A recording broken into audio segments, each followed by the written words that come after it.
Salut à tous, je vous envoie cette vidéo pour répondre aux questions qu'on m'a posées. Donc du coup, est-ce que le Covid-19 a changé dans la vie des sportifs de haut niveau? Je pense pour la plupart, c'est le fait que on n'a plus deux ou un entraînement par jour. On fait plus du maintien que... Enfin, pour ceux qui peuvent, on essaie de faire du maintien musculaire, mais on s'entraîne plus et voilà quoi. Je pense que c'est plus ou moins ce qui a changé et les journées sont plus longues parce qu'on fait pas grand chose de nos journées, on essaie de rester confiné, on regarde la télé, on joue aux jeux vidéo et voilà. C'est plus ou moins tout et c'est tout. Bon, allez, ciao et merci. Et restez chez vous parce que c'est important. Première question, quelles sont les conséquences de l'épidémie du Covid-19 dans votre quotidien de sportif de haut niveau? Alors, tout d'abord, toutes les compétitions, elles ont été annulées ou décalées. Donc, pour celles qui sont décalées, on ne sait pas exactement les dates, donc c'est compliqué pour se fixer un objectif. Les entraînements, ils ont été annulés forcément avec le confinement. Donc, il faut s'entraîner chez soi. Donc le BMX c'est assez compliqué parce que c'est pas comme le foot ou le basket ou d'autres sports. On peut pas le faire chez soi à moins de se construire des bosses dans son jardin, c'est assez compliqué. Après j'essaye de garder la forme physiquement. Donc j'ai la chance d'avoir un vélo d'appartement pour le cardio.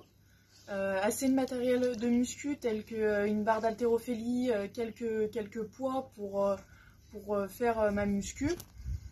Et après, je fais quelques sprints aussi.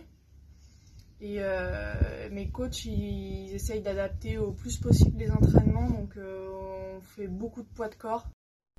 Bonjour à tous, je m'appelle Jean Hugonnet, je suis défenseur central au Paris FC. Et depuis bientôt une semaine maintenant, on est confiné comme tout le monde chez soi. Donc ça influe bien évidemment sur la pratique du football puisqu'on ne peut plus s'entraîner collectivement avec nos coéquipiers et le club. Et on a un programme personnalisé pour se maintenir en forme au cas où les compétitions reprendraient. Donc on fait du cardio, on a le droit de sortir un peu faire un footing et bien sûr de la musculation à la maison. Et on essaie de toucher un peu le ballon comme on peut en jonglant dans le jardin pour ceux qui ont un jardin. Et voilà, donc on espère que cette situation va se terminer rapidement. Et pour que la vie reprenne son cours le plus normalement possible et le plus rapidement possible, restez chez vous. Allez, bonne continuation, bon courage. Bonjour, je m'appelle Mathilde Forest et je fais du canoë-kayak. En ce moment, la pratique du kayak est compliquée en raison du virus qui circule. Mais bon, ce n'est pas grave, on peut trouver pas mal d'adaptations chez nous pour faire du sport. Pour ma part, je fais du gainage ainsi que beaucoup de musculation poids du corps. Et je reprendrai le sport de plus belle une fois l'épidémie terminée. L'essentiel pour l'instant est de respecter les mesures du gouvernement afin de stopper l'épidémie.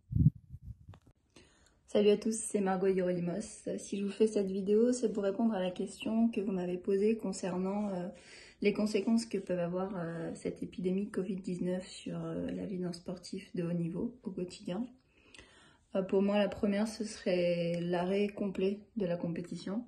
Ça, c'est vrai que c'était un peu dur, on va dire, au début à encaisser quand cette annonce elle est sortie.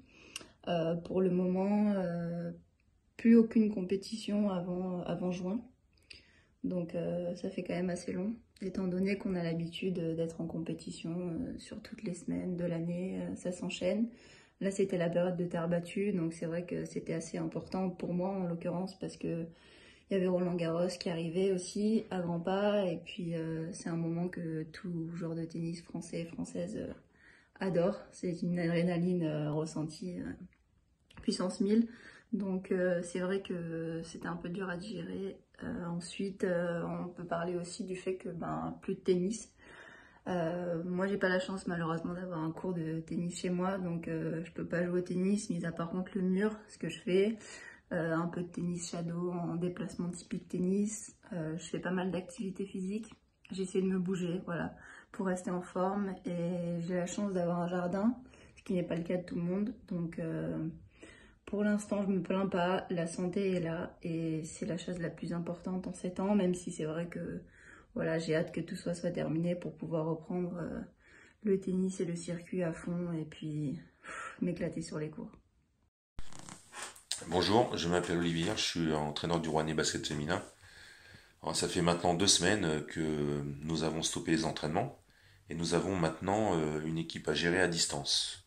Bon, pour cela, nous avons un préparateur physique qui envoie de manière hebdomadaire un programme à nos joueuses qu'elles doivent tenter de suivre pour essayer de se maintenir le plus possible à un bon niveau de conditions physiques.